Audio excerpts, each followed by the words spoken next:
Get out of here right now.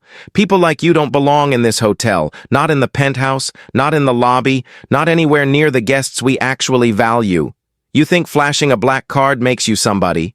You think walking in here dressed like that earns you respect? Well, let me make this simple. It doesn't. You don't. And the sooner you walk out those doors, the better for all of us. Those were the words shouted across the Empire Grand Hotel lobby. Not whispered, not softened, but delivered with pride, delivered with certainty, delivered as if they were company policy. Now, before we go further, tell me where you are watching from, subscribe to the channel, and give this video a like. Because what you are about to hear is a story that stunned every guest who stood in that lobby, a story that spread across the internet within minutes, and a story that changed an entire industry. It began on a Friday evening in September, when Naomi Harper, the 48-year-old founder and CEO of Harper Hospitality Group, stepped quietly into the Empire Grand Hotel in Midtown Manhattan. She looked nothing like the billionaires you see on magazine covers. She wore a simple white blouse, a pair of dark jeans, and plain black sneakers. Her hair was tied back neatly, her face calm, her steps steady. There was no designer handbag on her arm, no bodyguard, no entourage. She wanted it that way.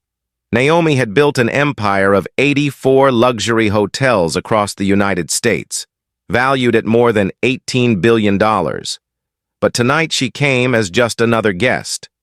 This was not her first time walking into one of her own properties in disguise. She had done it years ago when she was still growing the company, when she wanted to know if the staff truly lived up to the mission she wrote at the very beginning. A mission carved into every employee handbook. Hospitality begins with respect. But over the last 2 years, she had heard too many stories that told her something was broken. Guests who wrote emails about being ignored, brushed aside, or profiled. Complaints that mysteriously vanished from the system. Letters that reached her office from people who described humiliations they would never forget. Yet when she pulled the official records, the words were always the same. Case resolved. Naomi knew better. She had built her life on reading people, on seeing the truth hiding behind polished facades. So on that Friday night, she walked into Empire Grand alone, to see for herself. At the front desk stood 3 employees.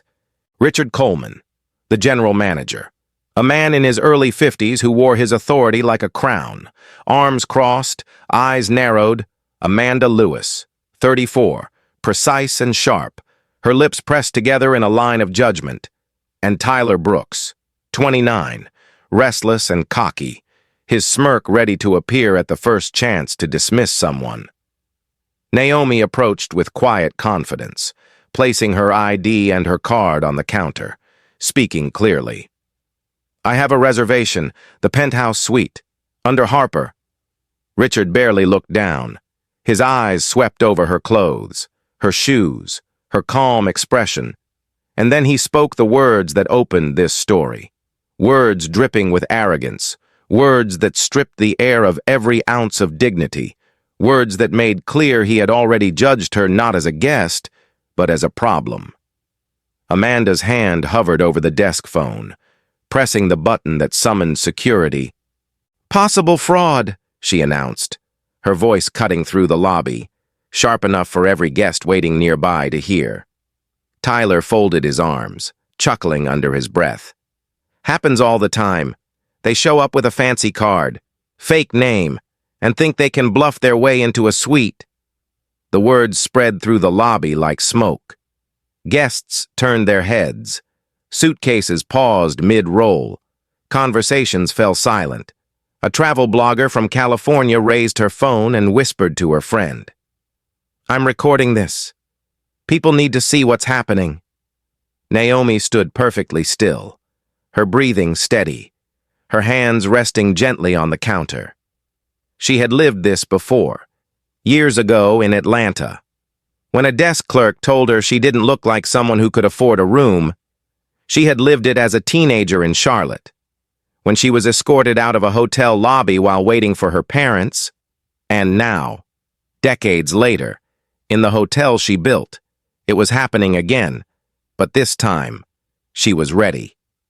From the concierge desk, Emily Carter, a young woman in her mid-20s with a soft but steady voice, stepped forward. "Her reservation is in the system," she said, looking directly at Richard. "Penthouse suite. I saw it this morning." Richard snapped his head toward her, anger flashing. "Not another word or you'll be out of a job." The tension in the room deepened. Naomi reached into her pocket, pulled out her phone, and pressed a single button.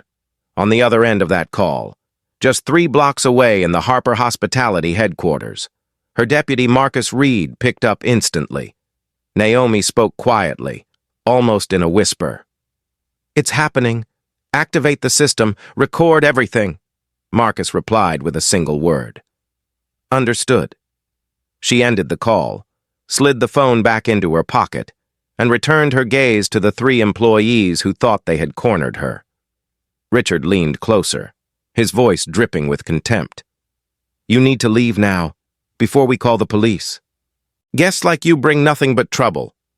Amanda nodded firmly, her hand still on the phone, ready to summon backup. Tyler smirked wider, whispering just loud enough for Naomi to hear. "This is gonna be fun." The guests nearby gasped. A mother pulled her teenage daughter closer. A man in a navy suit muttered, "This doesn't look right." And the blogger filming shook her head in disbelief.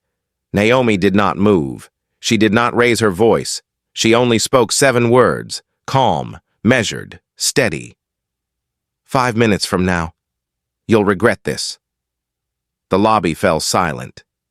No one understood what she meant. But 5 minutes later, they would. The lobby of the Empire Grand seemed to shrink as the confrontation deepened. The chandeliers still glowed above, but no one cared about the decor. All eyes were locked on a single scene. A black woman standing at the front desk, calm and silent, while 3 employees worked together to strip her of dignity. Richard Coleman, the general manager, leaned forward as though his authority were a weapon, his voice low but strong enough for everyone nearby to hear. "Your reservation is canceled. This property has no tolerance for fraud," he declared, sliding her ID back across the counter as if it carried disease. Amanda Lewis added fuel by speaking directly into the phone system. "Security to the lobby. Possible identity theft. Unauthorized guest attempting to access penthouse level." Her words rang through the intercom and echoed against the marble walls.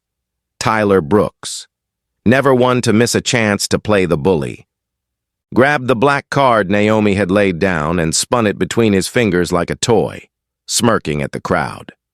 "Nice try, lady. But this is company property now. We'll hold it until the bank verifies. You're not getting it back," he said, dropping the card into a steel drawer and slamming it shut with exaggerated force. The loud click of the safe door echoed like a verdict, and a wave of murmurs moved through the guests. A middle-aged man in a suit muttered, "That's theft," a young woman whispered. "I can't believe they just did that." But Richard only raised his hand to quiet the lobby as if he owned every soul within it, his tone colder now. "You're done here. Walk out before you embarrass yourself further." The humiliation was not hidden. It was broadcast. Guests recorded with their phones, a live stream already climbing from dozens to hundreds of viewers, comments scrolling, disbelief spreading. Yet Naomi Harper, the very woman they sought to shame, stood rooted, her presence sharper than any raised voice. She did not plead, she did not explain. She simply allowed them to continue digging the grave they had begun. Emily Carter, the young concierge, finally stepped closer, her voice unsteady but brave. "She's telling the truth. Her name is in the system. I saw it this morning." Richard snapped around, his face flushed. "Enough. You want to keep your job. You stay out of this." Amanda turned toward Emily with scorn. "You're new here. You don't understand protocol. When people like her walk in, dressed down, acting entitled, it's almost always a scam." The phrase hung in the air. People like her. It was no longer about a card or a name. It was about race, about judgment made in a single glance, and every person in that lobby knew it.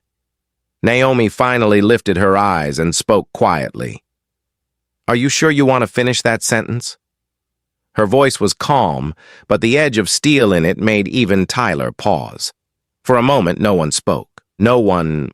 Then Richard barked to cover the hesitation. "Don't threaten us. You are a trespasser and we can remove you by force if necessary." Amanda reached out suddenly and gripped Naomi's arm, fingers tight as she hissed. "Time for you to leave."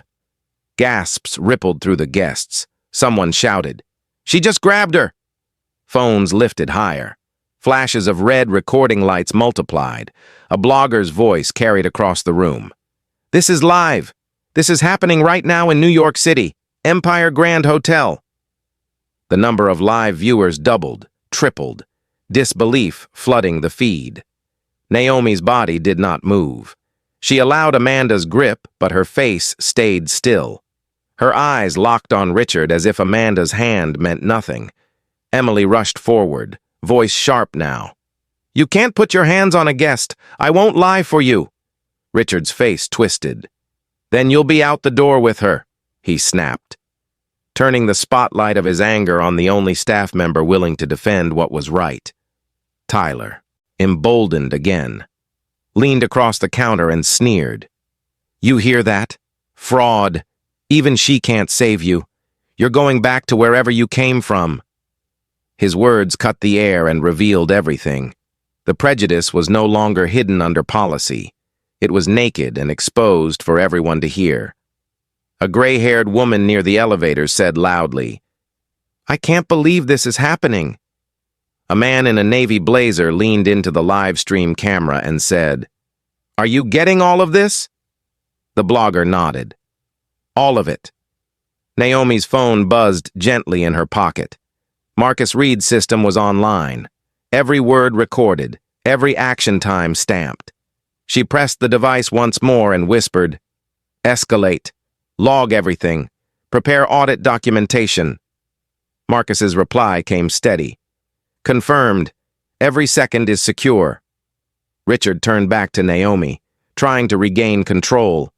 "You are wasting everyone's time. Walk out or security will drag you out." But the authority in his tone rang hollow now. The guests were no longer passive. A mother with her teenage daughter stood closer to Naomi, blocking Amanda's reach. A man pulled his charger from the wall and stepped beside Emily. Others shuffled subtly to form a line, creating a barrier between Naomi and the aggressors. It was not planned. It was instinct, the recognition of injustice unfolding right before their eyes.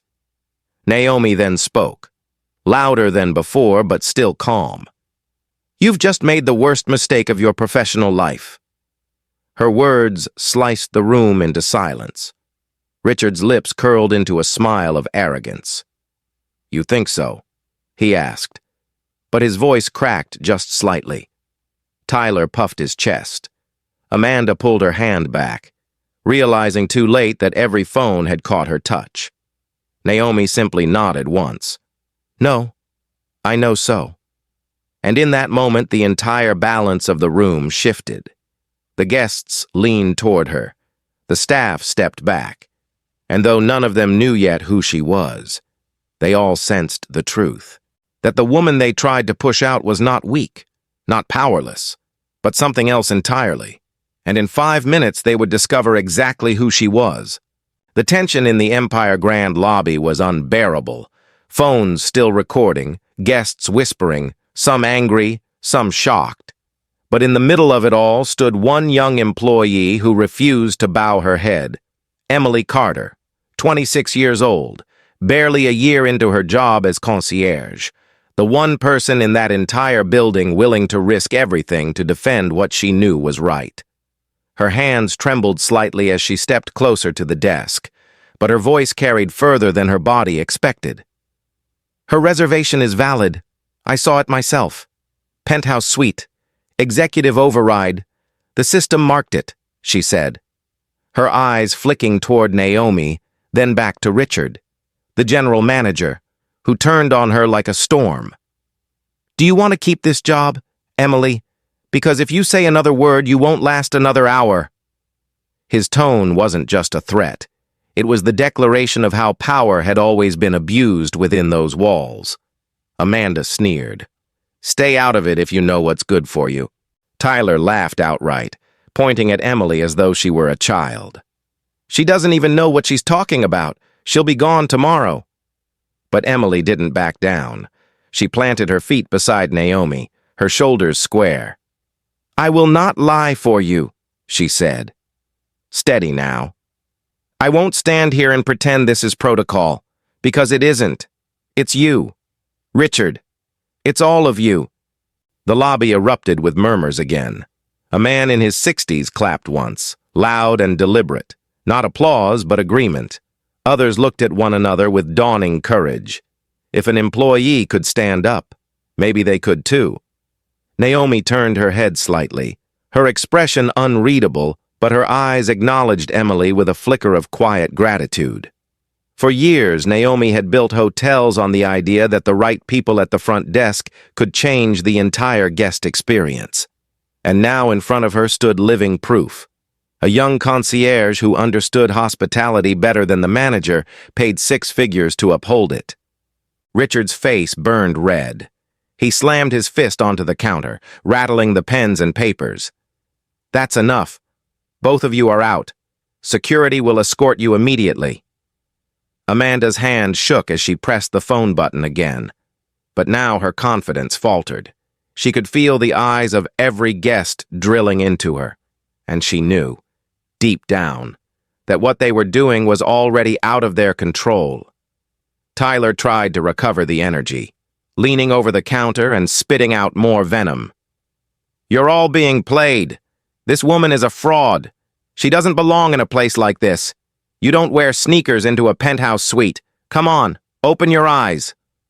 But his words rang desperate now, the arrogance replaced by panic. A mother holding a stroller shouted back, She belongs wherever she booked. Stop treating her like a criminal. Another man raised his phone higher. Keep talking, kid. The whole world is listening. And indeed it was. The live stream viewer count had soared past 20,000 in just minutes. Comments pouring in. Some outraged, some stunned, all demanding accountability. Naomi stayed silent, letting them reveal themselves, letting Emily's courage expose the cracks in their armor. She knew this moment wasn't just about her. It was about every guest who had been silenced, every voice pushed aside. And now the silence was breaking. Richard barked one final command. Tyler, call the police. Have them both removed, right now. Tyler grabbed the phone, but his hand shook. He glanced around the room. Every camera pointed directly at him. His bravado cracked, and for the first time his smirk disappeared. He whispered into the receiver, but his words faltered. Unauthorized guest, possible fraud. Yet his tone betrayed doubt. The operator on the other end asked for details. He hesitated, staring at Naomi, then at Emily, then at the wall of witnesses behind them, finally mumbling, Send someone, and hung up quickly, his face pale. Emily stepped closer to Naomi, whispering so only she could hear. They can't hide this anymore. It's too big. Too many people watching.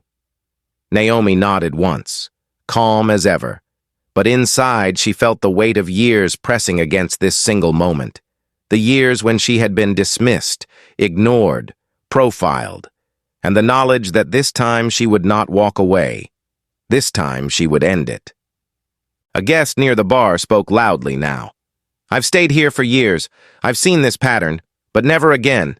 You just lost me as a customer. Another guest chimed in. Same here. I'll take my business elsewhere. The tide was turning. The hotel's own patrons were choosing sides, and every side was against the staff who thought they held power. Richard still clung to his script. This is company policy. This is how we protect our brand. But his voice wavered, because everyone could see it wasn't policy at all. It was prejudice. Naomi pulled out her phone again, pressed a button. Marcus Reed's voice filled her ear. "We're live. Everything is being documented. Do you want me to connect Linda?" Naomi answered softly but firmly. "Yes. Stand by." Then she looked back at Richard, Amanda, and Tyler, her gaze steady, her words calm. 5 minutes, she repeated. "That's all you have left." The crowd erupted again, whispers mixing with gasps. Someone muttered, "She knows something. She's not afraid." The blogger filming said clearly into her camera, "This woman is about to change everything." And the viewers online kept climbing. 50,000, 60,000, an unstoppable wave. Emily stood taller now, her fear replaced with conviction. She looked at Naomi and said, "Whatever happens, you're not alone." Those words struck deeper than anyone realized, because for the first time in that lobby, Naomi wasn't just the target of humiliation. She was the center of solidarity. And Emily Carter, the lone ally who had risked her career, had shifted the balance of the entire room. The countdown began the moment Naomi whispered those words. 5 minutes. And though no clock on the wall ticked loudly, everyone in that lobby felt time start to weigh heavier, each second stretched by tension, each breath punctuated by anticipation. Richard still barked orders. Amanda still held the phone. Tyler still hovered with forced bravado. But something had shifted. The crowd was no longer neutral. Their silence had become resistance, their presence a shield. And Naomi stood calm in the eye of the storm, her phone in hand, her voice level. "Marcus, patch Linda through," she said. And within moments the voice of Linda Torres, head of legal and human resources for Harper Hospitality, carried through the speaker, firm, measured, deliberate. "Naomi, systems are active. Every access credential tied to these employees is ready to be suspended on your command." The words were professional, but the meaning was seismic. No one in that lobby yet understood who Naomi was, but the tone of authority in that voice cut through the air like a blade. Richard frowned, confused. "Who exactly do you think you are?" he demanded, raising his voice louder as though decibels could mask his insecurity. Amanda tried to back him up. "You don't speak for Horizon," she snapped, using the wrong name, the wrong company, revealing she had no idea who stood before her. Tyler tried his own bluff, pulling the intercom mic and shouting across the entire lobby.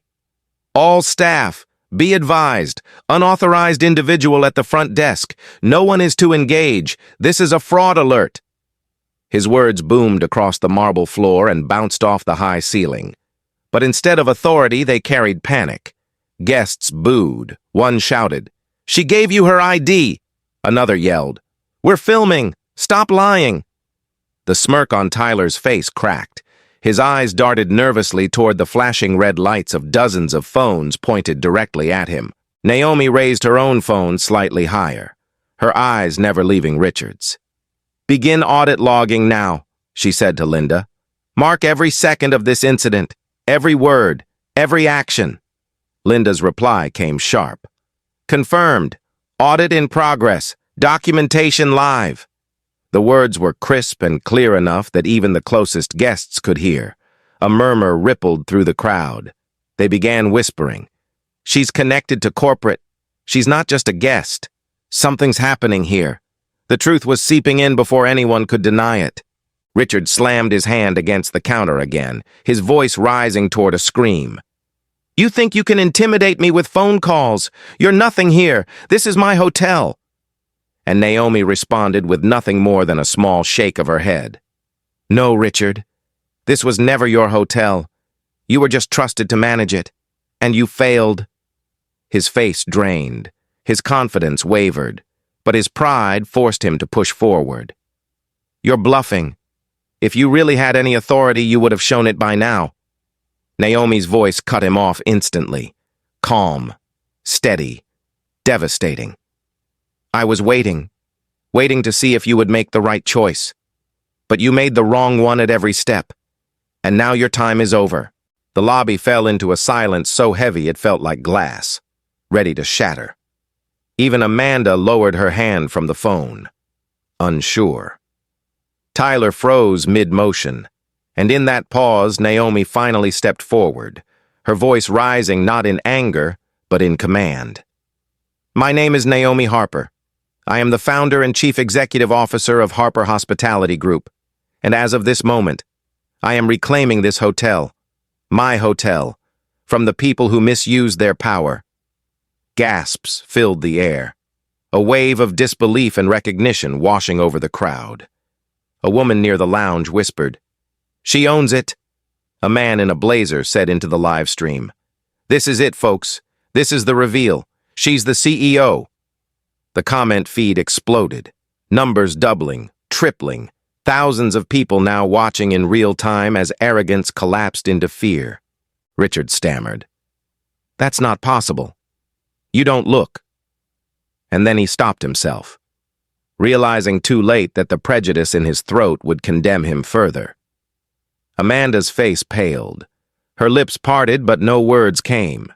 Tyler's smirk had evaporated entirely, replaced with the dawning terror of a man who realized he had just mocked his employer in front of the world. Naomi didn't gloat. She didn't need to. She simply raised her phone and gave the order. "Linda, terminate Richard Coleman.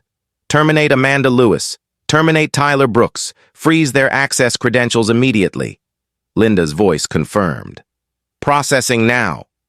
And in the same breath, the keycards clipped to their belts buzzed red, one after another. Richard looked down in horror as his card blinked error. Amanda fumbled with hers and found the same. Tyler slammed his against the reader and it lit up denial. Their access revoked, their employment severed, their authority stripped in real time. Live in front of the guests they had just tried to humiliate. The crowd erupted, some clapping, some cheering, others simply standing in awe at the spectacle of justice carried out without delay. The blogger filming turned her camera back on herself, tears in her eyes. "You're watching history. She just fired them on the spot, the CEO herself. This is the moment everything changed." Online viewers surged past 100,000, hashtags forming instantly. The humiliation that Richard had tried to inflict now belonged entirely to him. Naomi turned toward the guests, her voice steady. "This hotel belongs to every guest who walks through those doors, no matter how they look, no matter what they wear. And tonight, that truth has been restored." The words landed like stone in water, rippling outward. A mother nodded through tears. A man raised his phone and whispered, "Thank you." Emily stood beside Naomi, tears in her eyes but her posture strong. She had chosen correctly, and Naomi looked at her with a rare softness. "You did what was right when no one else would, and for that, you will be remembered." Emily's breath caught. She nodded, and the crowd roared louder, not in chaos, but in solidarity. The 5 minutes Naomi promised had ended, and with them ended the reign of arrogance at the Empire Grand. The moment the keycards turned red and the system locked, Richard, Amanda, and Tyler out. The lobby of the Empire Grand erupted into something that felt less like a hotel check-in and more like a courtroom. Guests clapped, some cheered, others simply stood with their phones raised, capturing the downfall of 3 employees who just minutes earlier believed they held all the power. Richard's face drained of color. Amanda's lips trembled. Tyler's cocky smirk had collapsed entirely. But the humiliation was only beginning, because Naomi Harper did not end her announcement with their termination. She stepped closer to the counter, her presence calm but overwhelming, her voice carrying across the lobby without the need for a microphone. "These 3 individuals are no longer employed by Harper Hospitality. They do not speak for this company, and they will not mistreat another guest in my hotels again." The words hit like thunder, sealing their fate in front of hundreds of witnesses and tens of thousands watching live online. Richard tried desperately to salvage his authority, his voice cracking. "This is illegal. You cannot do this. There are procedures. There are protocols." But Naomi raised her hand slightly and he fell silent, her eyes sharp. "Richard, you manipulated procedures. You buried complaints. You created false protocols to protect yourself. I have the documentation already." His jaw dropped. Amanda gasped. Tyler muttered, "What?" But Naomi continued without pause. "You thought you were safe because you controlled the desk, because you silenced voices before they could rise. But tonight, you silenced the wrong person, and now the truth is louder than your lies." The crowd murmured. Several guests raised their voices with their own stories. A woman near the entrance shouted, "I filed a complaint last year. Richard dismissed it," another said. "I was told there were no ADA rooms, then watched someone else check into one." Heads turned. Whispers turned to shouts. The tide was no longer just against the three staff.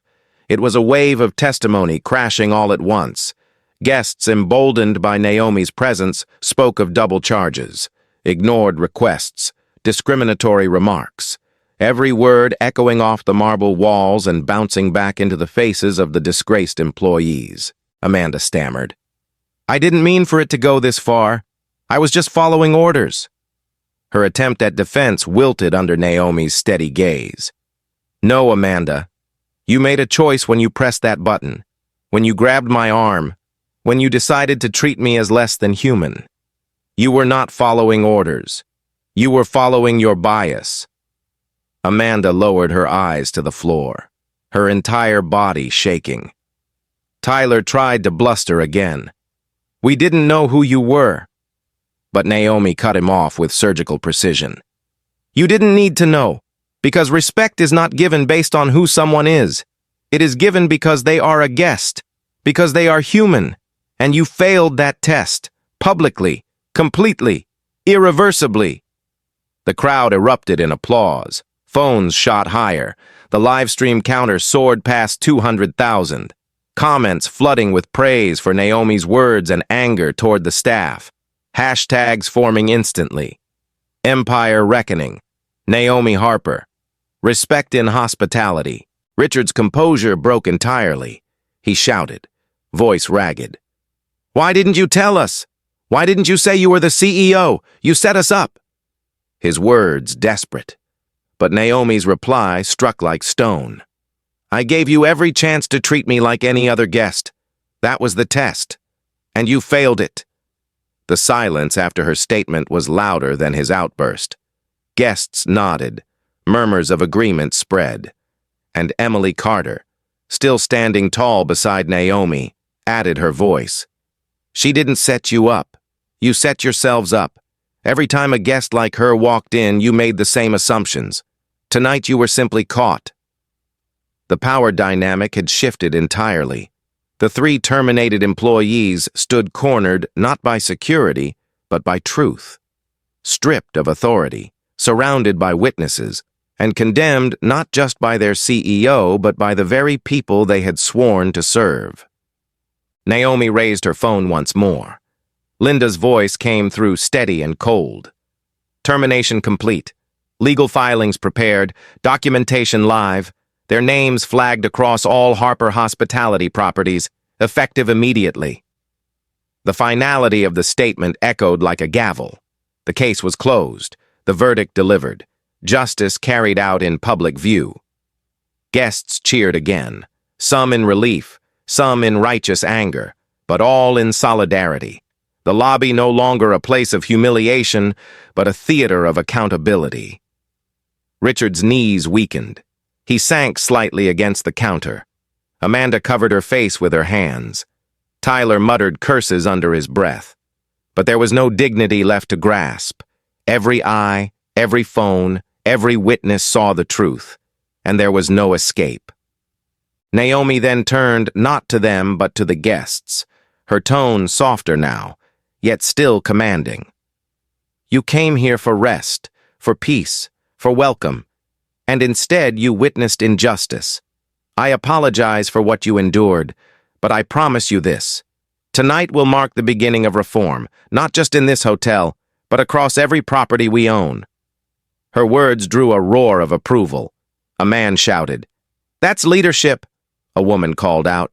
"Thank you for standing up."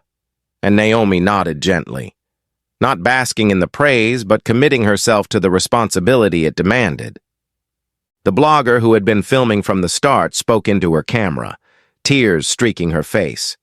"You're watching something I never thought I'd see. A CEO holding her staff accountable in real time. This is not just a story. This is a reckoning." Her words spread online as fast as Naomi's actions had spread through the room. The live stream surpassing 300,000 viewers. Comments scrolling by so quickly no one could read them all. The story had already left the building. It was national, unstoppable. Naomi placed her hand lightly on the counter where her card had been locked away, then looked at Emily. "Retrieve my property, please," she said softly. Emily moved quickly, entering her own code, unlocking the safe, and handing back the card with both hands, her voice quiet but certain. "Here you are, Ms. Harper." Naomi accepted it with a nod, then turned back to the lobby, her voice rising again. "This card never mattered. What mattered was the choice they made when they saw me. Remember that, because tonight proves once and for all, respect is not optional." Applause thundered through the marble hall. Guests stood, some crying, some clapping, all united. And in that moment, the Empire Grand ceased to be just another luxury hotel. It became a symbol, a place where arrogance fell and justice rose. And the three who thought they held the power now stood stripped of everything, facing not only unemployment, but the weight of public disgrace that would follow them long after they walked out those glass doors.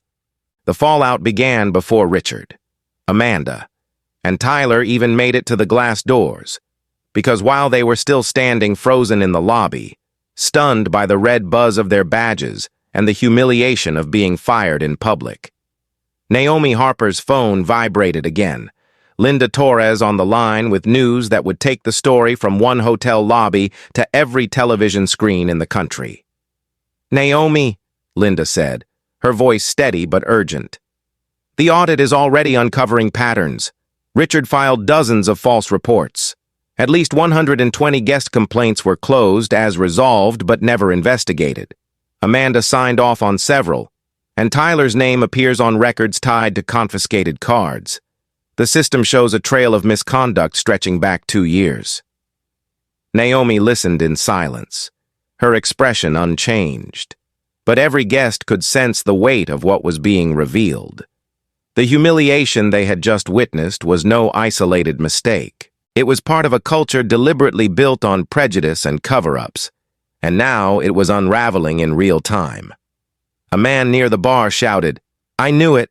I complained last year and nothing was done." Another woman raised her voice. "They told me the same excuse, that the system was down. Now we see the truth." The lobby buzzed with voices, each one a piece of evidence, each one a nail in the coffin of the 3 disgraced employees. Meanwhile, across Midtown, reporters picked up the live stream, clips spread to Reddit, TikTok, and X. The video of Amanda grabbing Naomi's arm and Richard sneering about people like you replayed endlessly. Headlines formed in real time. Black CEO kicked out of her own hotel, Empire Grand Scandal, Harper Hospitality Reckoning, and by the time the disgraced trio finally walked out into the street, flanked not by security, but by silence and contempt, they were already infamous, their faces captured on millions of screens, their reputations burned beyond repair. Richard tried to call his lawyer within the hour, claiming wrongful termination, but the company's legal team had already compiled documentation of his forged reports and buried complaints. The evidence was overwhelming. His threats of a lawsuit dissolved into nothing but bitter silence. Amanda returned home to find her social media flooded with messages, some furious, some mocking, her name trending for all the wrong reasons. and the video of her grabbing Naomi's arm had been viewed 3 million times in less than 24 hours. She could not leave her apartment without fear of being recognized. Tyler fared no better. His mocking grin turned meme overnight, captioned with the words, "This is gonna be fun," repeated as a symbol of arrogance destroyed. Job applications he sent later would be rejected instantly.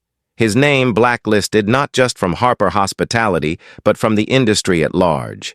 Meanwhile, Naomi did not gloat. She acted. She summoned Marcus Reed and Linda Torres back to headquarters that same night, and together they drafted what would be called the Harper Equity Initiative, a sweeping reform plan valued at $100 million, focused on independent bias training, anonymous reporting hotlines, and an AI-driven monitoring system to detect patterns of discrimination before they could spread. Within 72 hours, Naomi held a press conference, her words calm but firm. Hospitality begins not with luxury but with dignity. If we cannot guarantee dignity, we have no business running hotels. The press erupted with questions, but she answered each one with precision, citing data, citing reforms, citing accountability, and in doing so transformed what could have been a PR disaster into a turning point for the entire industry. Guests who had been in the lobby that night received personal phone calls, not from a customer service agent, but from Naomi herself. She apologized directly, thanked them for standing up, and assured them their voices had been heard. Many cried on the phone. Others posted their shock online. "She called me herself," one guest wrote. "I'll never forget that." Those posts only fueled the narrative. Naomi Harper was not hiding behind lawyers or publicists. She was confronting injustice head-on. Emily Carter, the lone ally who had spoken up, was promoted within days. Naomi personally pinned a new badge on her, naming her Director of Guest Services for the Empire Grand. The crowd of employees and media applauded. Emily's eyes filled with tears. She whispered, "I only did what was right." And Naomi replied, "That is exactly why you are here." The ripple effects spread further. Government regulators opened inquiries. Advocacy groups praised the swift action. Stock analysts who predicted a drop instead reported stability. Harper Hospitality shares held strong, and within a week they even rose slightly.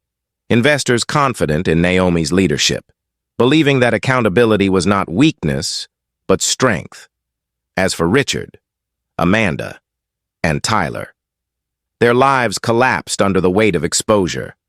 Richard faced criminal investigation for falsifying records. Amanda was served with civil suits from guests alleging mistreatment. Tyler spiraled into isolation, his arrogance replaced with bitterness, while Naomi's words echoed across news channels. "We will not just fire individuals. We will reform systems. Because injustice is never the work of one person alone. It is the silence that protects them. And we will no longer be silent." The Empire Grand Lobby that had once been a stage for humiliation was now a symbol of reckoning. The guests who stood there told their stories on television, some saying they had never spoken up before. But Naomi's courage gave them the strength, and across the country, other hotels and companies quietly began reviewing their own practices, fearing the same exposure, the same firestorm, the same public reckoning. What began as one shocking moment stretched into a movement, and Naomi, calm as always, never raised her voice, never lost her composure, but through quiet resolve and decisive action, turned pain into progress, humiliation into reform, and exposed not just 3 arrogant employees, but an entire culture of silence that had protected them for too long. Months passed after that unforgettable night at the Empire Grand. But the echoes of what happened in that marble lobby never faded. They grew louder, rippling through the halls of government, through corporate boardrooms, through the conversations of ordinary travelers who now asked questions they never thought to ask before. The scandal had not destroyed Harper hospitality. It had refined it, forged it in fire.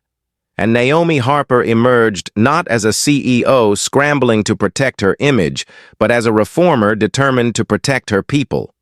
The Harper Equity Initiative rolled out across all 84 hotels in the chain, every location audited, every guest complaint reopened, every staff member retrained, and unlike the shallow programs that many companies quietly announced and quickly abandoned, Naomi demanded proof, monthly reports, independent oversight, guest feedback, and a compliance board that answered directly to her, not to middle management, and the results showed quickly.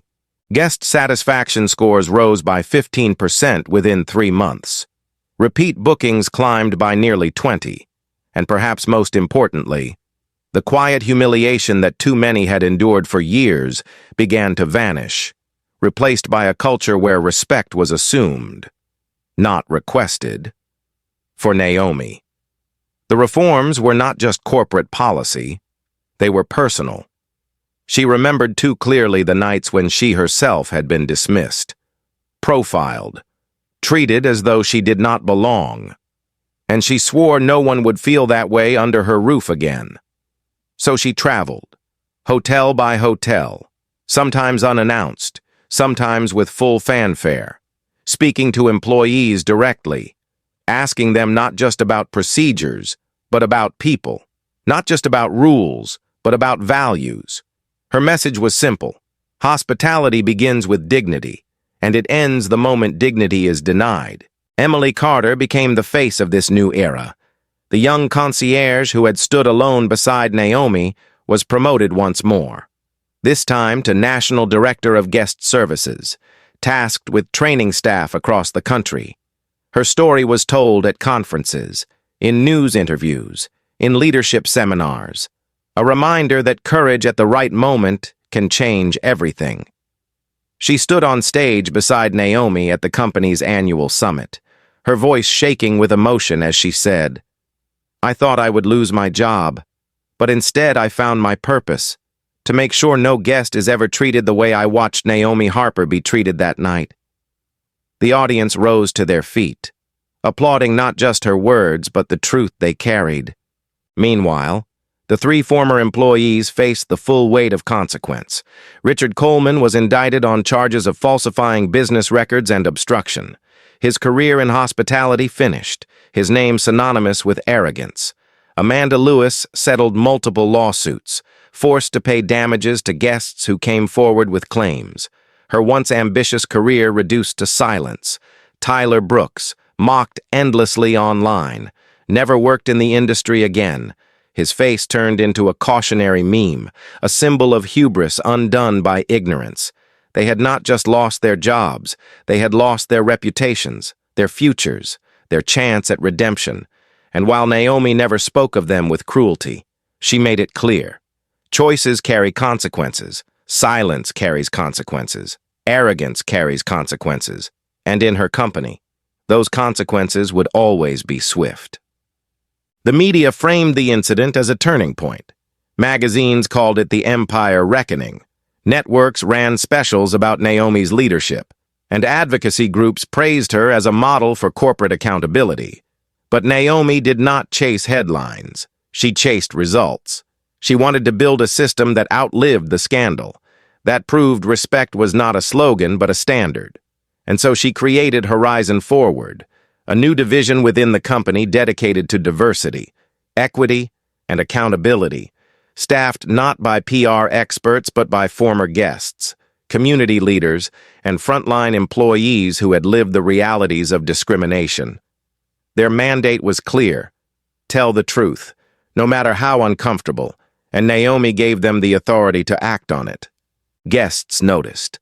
They felt it in the warm greetings, in the unshaken respect no matter their clothes or their accents or their skin. They wrote reviews not about chandeliers or carpets, but about kindness, about being seen, about being welcomed. And slowly the Empire Grand transformed from a symbol of scandal to a beacon of renewal. The framed portrait of Naomi at the front desk bore the inscription, This space belongs to every guest, no exceptions. And guests paused to read it, some with tears, some with pride, some with relief. At the 1-year mark, Naomi hosted a gathering in that same lobby where the scandal had erupted. The chandeliers still glowed, the marbles still shone, but the atmosphere was different, lighter, hopeful. Hundreds of guests and employees stood together as Naomi took the podium, her voice steady. 1 year ago, these halls carried words of contempt. Today they carry words of commitment, commitment to equity, to respect, to dignity. This is not the end of our journey. It is only the beginning. And as the applause rose, Emily stepped beside her. Guests cheered, and the moment that had once been a wound became a celebration. For Naomi, the legacy was not her wealth, not her empire, but the truth that she had lived her life proving that leadership is not measured by luxury. It is measured by how you treat those with no power. And by that measure, she had set a new standard. She ended her speech that night with a line that echoed far beyond the walls of the Empire Grand. Hospitality does not begin with a smile you give. It begins with the respect you assume. If you believe every person deserves that respect, then stand with us, and speak when silence tempts you to be still. The crowd rose, not just in applause but in conviction, and as the sound filled the lobby, Naomi Harper knew that the humiliation she once endured had been transformed into something greater, into a legacy of justice, into a movement of renewal, into proof that even in the places built to welcome, we must sometimes fight to make them truly belong to all. Thank you for listening to this story.